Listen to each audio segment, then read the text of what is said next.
Hi friends, welcome back to our channel. இன்றைக்கி நம்ம next class தான் பார்க்க போகிறோம்.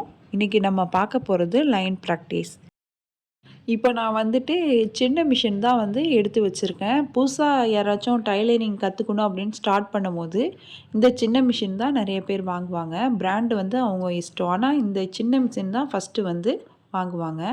அதனால் இந்த சின்ன மிஷினை எடுத்து நான் ஆயிலெலாம் போட்டு க்ளீன் பண்ணி ரெடி பண்ணி வச்சுருக்கேன். இந்த மிஷின்லேயே நம்ம இன்றைக்கி லைன் ப்ராக்டிஸ் எப்படி பண்ணுறது அப்படின்னு தான் பார்க்க போகிறோம். நம்ம இந்த லைனை கரெக்டாக ஃபாலோ பண்ணிவிட்டு அப்புறம் எங்கெல்லாம் வளைவு வரணுமோ அங்கெல்லாம் கரெக்டாக வளைக்கணும். எங்கெல்லாம் சரியாக வளைச்சி மிஷினை ஒரே ஸ்பீடில் கண்ட்ரோல் பண்ண பழகிட்டோம்னா நமக்கு டைலரிங் ரொம்ப ஈஸி. நம்ம எந்த ட்ரெஸ்ஸை வேணாலும் அதுக்கப்புறம் ஸ்டிச் பண்ண ஆரம்பிக்கலாம். ஏன்னா ஸ்டிச்சிங்கில் ஸ்ட்ரைட் லைன் மட்டும் வராது, அந்த கர்வ் ஷேப் வரும், கார்னர் வரும், அப்புறம் எங்கே டேர்னிங் வருமோ அங்கெல்லாம் நம்ம எவ்வளோ பர்ஃபெக்டாக ஸ்டிச் பண்ணுறது அப்படின்னு தான் நம்ம இப்போ பேசிக் பார்க்க போகிறோம். இதை நான் ஒரு எக்ஸாம்பிளாக சொல்லணுன்னா, இப்போ நம்ம ஒரு வீடு கட்டுறதுக்கு எப்படி அஸ்துவானம் ரொம்ப முக்கியமோ அதே மாதிரி தான் இந்த லைன் ப்ராக்டிஸ் டைலரிங்க்கு முக்கியம். அதனால் நம்ம சும்மா இது ஒரு ப்ராக்டிஸ் அப்படின்னு நினைக்காம கொஞ்சம் கவனமாக ப்ராக்டிஸ் பண்ணுங்கள். இன்றைக்கி நான் உங்களுக்கு ஒவ்வொரு லைனாக காட்டுறேன். நீங்களும் இதே மாதிரி ஒரு பேப்பர் எடுத்துகிட்டு என்னோட சேர்ந்து ப்ராக்டிஸ் பண்ணுங்கள். சரி வாங்க, நம்ம இப்போ ஃபஸ்ட் லைன்லேருந்து ஸ்டார்ட் பண்ணலாம். ஃபஸ்ட்டு மிஷினில் த்ரெட்டு எதுவும் போட வேணாம். ரூல்டு பேப்பர் மட்டும் நம்ம எடுத்துக்கலாம். எடுத்துகிட்டு கரெக்டாக அந்த ரூல்டு பேப்பரில் உள்ள லைனுக்கு மேலேயே நம்ம ஸ்டிச்சிங்கை போட்டு பழகணும். பொறுமையாக ஸ்டிச் பண்ணுங்கள். பிகினர்ஸ் பொறுமையாக ஸ்டிச் பண்ணி பழகுங்க. கரெக்டாக அந்த லைன் மேலேயே நீங்கள் ஸ்டிச்சஸ் போடணும்.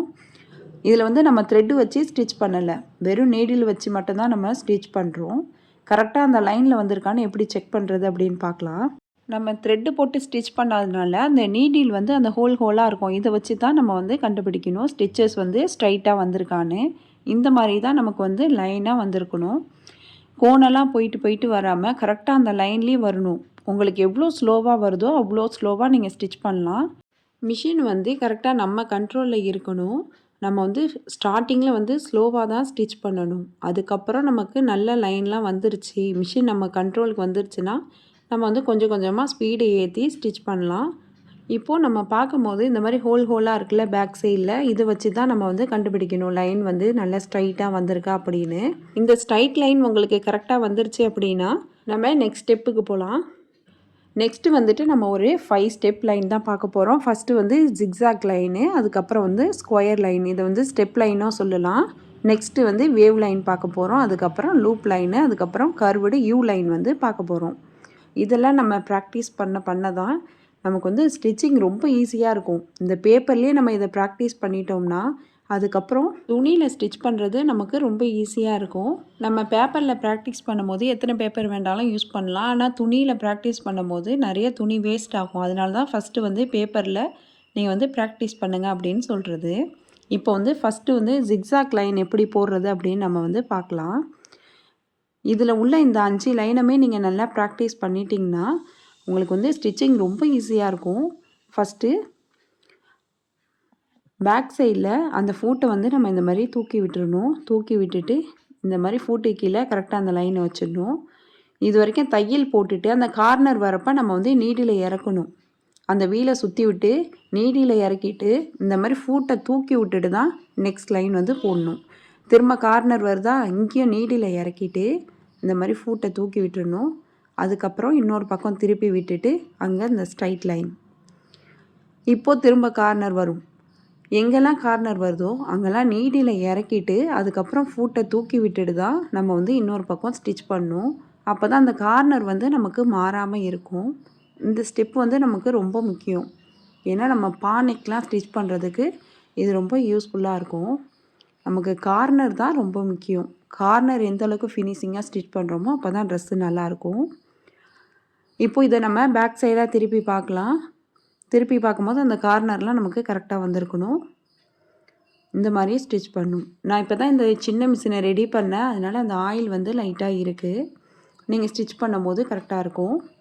இதுக்கப்புறம் இந்த ஸ்கொயர் லைன் தான் நம்ம ப்ராக்டிஸ் பண்ண போகிறோம். இப்போ இந்த லைனை எதுக்கு ப்ராக்டிஸ் பண்ணுறோம்னா, இது லைன் மேலே போகும். கார்னர் அதுக்கப்புறமா லைன் மேலே போகும். அப்புறம் கார்னர் லைன் கீழே வரும். இந்த மாதிரி நம்ம ப்ராக்டிஸ் பண்ண தான் நமக்கு ஸ்டிச்சிங் ஈஸியாக இருக்கும். மிஷின் நம்ம கண்ட்ரோலுக்கு வரும்.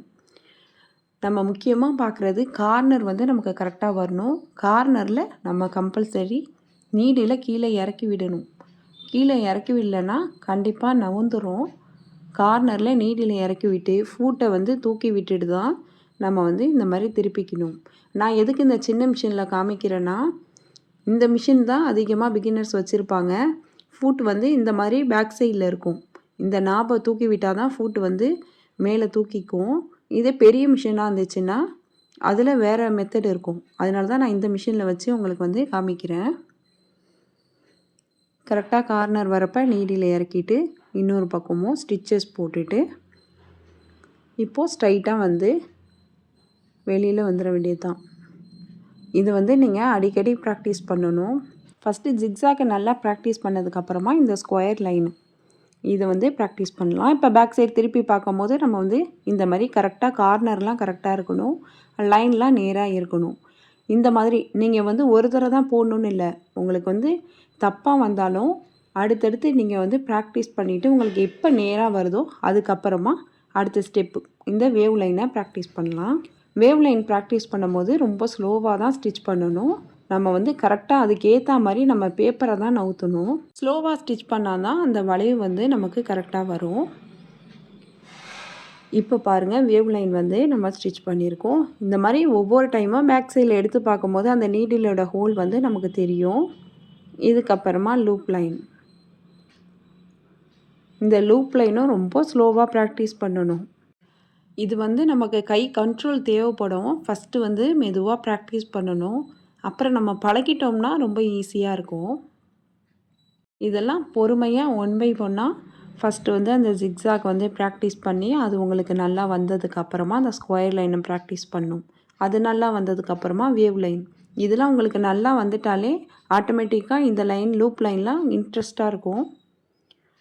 பாருங்கள், நம்ம பேப்பரை மட்டும் கரெக்டாக அந்த லைனில் நவுத்திட்டே வரணும். எங்கெல்லாம் வளைவு வருதோ அங்கே வந்து நம்ம பொறுமையாக தான் ஸ்டிச் பண்ணணும். கொஞ்சம் ஸ்பீடாக ஸ்டிச் பண்ணிட்டோன்னா ஷேப்பே மாறிடும்.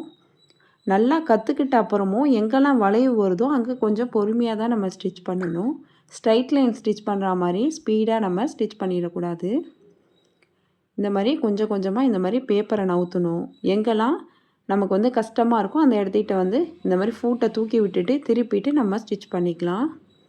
இப்போ இதை பேக் சைடில் திருப்பி பார்க்கும்போது இந்த மாதிரி இருக்கும். இந்த லைன் வந்து நீங்கள் ஒரு 10 தடவை ப்ராக்டிஸ் பண்ணிங்கன்னா உங்களுக்கு வந்து ஈஸியாக வந்துடும். பேப்பரில் தானே ப்ராக்டிஸ் பண்ணுறோம், துணியாக இருந்தால் தானே வேஸ்ட் ஆகும். இதுக்கப்புறமா அந்த கர்வ் லைன், இந்த லைனையும் நம்ம ஒரு 10 தடவை நல்லா ப்ராக்டிஸ் பண்ணணும். உங்களுக்கு எத்தனை தடவை வருதோ அத்தனை தடவை நீங்கள் ப்ராக்டிஸ் பண்ணலாம். உங்களுக்கு வந்து சரியாக அந்த வளைவுலாம் வரலனா அந்த வளைவு உங்களுக்கு சரியாக வரது வரைக்கும் நீங்கள் திரும்ப திரும்ப ஸ்டிச் பண்ணி பார்த்தீங்கன்னா உங்களுக்கு வந்து கண்டிப்பாக வந்துடும். ஸ்டிச்சிங் வந்து எந்த அளவுக்கு நமக்கு இன்ட்ரெஸ்ட் இருக்கோ அந்த அளவுக்கு வந்து நம்ம வந்து ஃபாஸ்ட்டாக கற்றுக்கலாம். நம்ம இந்த கர்வ் லைனை கற்றுக்கிட்டோம்னா அதுக்கப்புறமா ஸ்கேலப் நெக்லாம் ஸ்டிச் பண்ணுறதுக்கு ரொம்ப ஈஸியாக இருக்கும். இப்போ நான் ஒவ்வொரு லைனை வந்து ஒவ்வொரு தடவை வந்து உங்களுக்கு ஸ்டிச் பண்ணி காமிக்கிறேன். நீங்கள் அந்த மாதிரி செய்யக்கூடாது. ஃபஸ்ட்டு ஒவ்வொன்றா நீங்கள் வந்து ஸ்டார்ட் பண்ணணும். கரெக்டாக உங்களுக்கு ஃபஸ்ட்டு நீங்கள் வந்து ஜிக்ஸாக் வந்து ஸ்டிச் பண்ணுறீங்களா அது வந்து உங்களுக்கு கரெக்டாக வரணும். அந்த கார்னர்லாம் கரெக்டாக வரணும், லைன் கரெக்டாக வரணும். அதுக்கப்புறம் தான் அடுத்தடுத்த ஸ்டெப்பாக நீங்கள் வந்து ப்ராக்டிஸ் பண்ணிகிட்டே வரணும். நீங்கள் வந்து ரொம்ப அவசரப்பட வேணாம். இந்த லைன்லாம் நீங்கள் எந்த அளவுக்கு ப்ராக்டிஸ் பண்ணுறீங்களோ நீங்கள் வந்து பாதி டைலரிங் வந்து கற்றுக்கிட்டதுக்கு சமம். ஏன்னா மோஸ்ட்லி டைலரிங் கிளாஸ் போகிறவங்களாம் இந்த மாதிரி ஃபஸ்ட்டு லைன் ப்ராக்டிஸ் பண்ணுறது கிடையாது. எடுத்தக்கே கர்ச்சீஃப் ஸ்டிச் பண்ணிவிட்டு அடுத்தது ஸ்டிச் பண்ணிட்டு போயிடுறாங்க. அதுக்கப்புறமா அவங்களுக்கு நெக்கு அப்புறம் ஸ்கேலப் நெக்லாம் ஸ்டிச் பண்ணுறது ரொம்ப கஷ்டமாக இருக்குது. அதனால் நீங்கள் இந்த லைன் ப்ராக்டிஸை ஃபஸ்ட்டு கற்றுக்கிட்டிங்கன்னா அதுக்கப்புறம் உங்களுக்கு ரொம்ப ஈஸியாக இருக்கும். இதெல்லாம் நீங்கள் ப்ராக்டிஸ் பண்ணதுக்கப்புறமா இந்த மாதிரி இந்த பிக்சரில் தெரியுது பாருங்கள், இந்த மாதிரி ஒரு தடவை ப்ராக்டிஸ் பண்ணுங்கள். இப்போ வந்து நான் ஸ்கொயர் ஷேப்பில் வந்து நான் வந்து போட்டிருக்கேன். இப்போ இதை எப்படி ஸ்டிச் பண்ணுறதுன்னு பார்க்கலாம். இந்த மாதிரி கார்னர் வரப்பெல்லாம் நம்ம ஃபூட்டை மேலே தூக்கிட்டு பேப்பரை இந்த மாதிரி நவத்திட்டு இந்த மாதிரி ப்ராக்டிஸ் பண்ணணும். ஏன்னா நம்ம ஸ்டார்டிங்கே வந்துட்டு ஜிக்ஸாக்கு அப்புறம் ஸ்கொயரு எல்லாமே வந்துட்டு நம்ம ப்ராக்டிஸ் பண்ணிட்டோம். அதுக்கப்புறம் தான் இதை வந்து ஸ்டிச் பண்ணி பார்க்குறோம். இதெல்லாம் நம்ம நல்லா ஸ்டிச் பண்ணதுக்கப்புறமா துணியில் வந்து நம்ம ஈஸியாக ஸ்டிச் பண்ணலாம். இப்போ பாருங்கள், கார்னர் வந்தேக்கி நம்ம திருப்பிட்டு கரெக்டாக ஸ்ட்ரைட் லைன் போடுறோம். மறுபடியும் கார்னர் வந்துடுச்சு. நீடியில் இறக்கிட்டு இப்போ வந்துட்டு ஸ்ட்ரைட் லைன் போடுறோம். இப்போ கார்னர் வந்துருச்சா, நீடியில் இறக்கிட்டு ஃபூட்டை மேலே தூக்கி பேப்பரை திருப்பிக்கிறோம். அதுக்கப்புறமா ஸ்டிச்சஸ் போடுறோம். ஸ்ட்ரைட் லைன் போட்டுட்டு மறுபடியும் கார்னர் வந்துக்கு நம்ம வந்து நீடியில் இறக்குறோம். இதே மாதிரி தான் செஞ்சுட்டே வரப்போகிறோம். இது வந்து ரொம்ப ஈஸியாக இருக்கும். ஃபஸ்ட்டு உள்ள அந்த 5 ஸ்டெப் லைனும் நீங்கள் வந்து கற்றுக்கிட்டிங்கன்னா அதுக்கப்புறம் இது வந்து உங்களுக்கு ரொம்ப ஈஸியாக வந்துடும். இதெல்லாம் நீங்கள் பேப்பரில் ப்ராக்டிஸ் பண்ணதுக்கப்புறமா நீங்கள் வந்து துணியில் ஸ்டிச் பண்ணும்போது ரொம்ப பர்ஃபெக்டாக இருக்கும். நமக்கு துணியும் அந்த அளவுக்கு வேஸ்ட் ஆகாது.